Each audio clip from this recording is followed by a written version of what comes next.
So now I've got these boards in the corner to get the backing for the drywall. I had to put 2 boards over here to get this extended. I got a board over here for this drywall.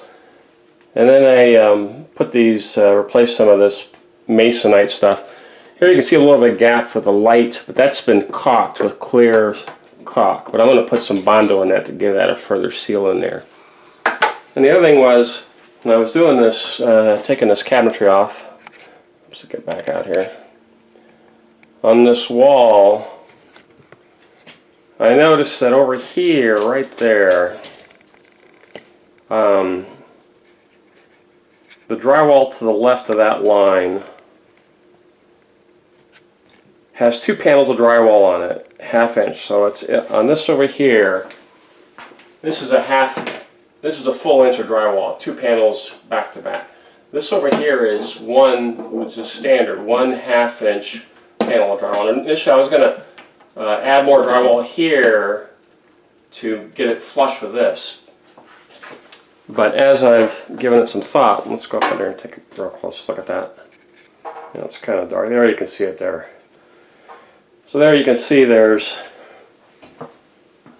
1 panel of drywall. Another panel. So I'm going to take this drywall off, this first sheet. The reason I'm going to do that is because when I'm going to hang cabinets over here. Let's back out here.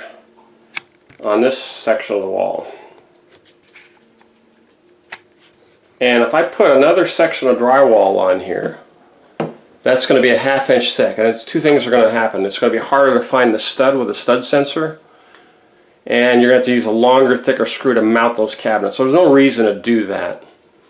So from here to that door over there, I'm going to take that panel out, get it down. So then it's going to be flush on both sides. And there's only going to be 1/2 inch panel of drywall, not 2.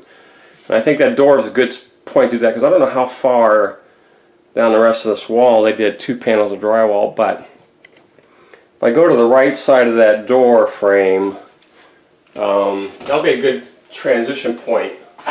So go to right here, taking this panel off, and it bows right here. So I'm guessing that this is where it stops, but if it doesn't matter because this will be a very minor transition point up here. You won't notice it.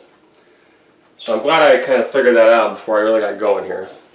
I'm going to take that drywall off on that other side over there.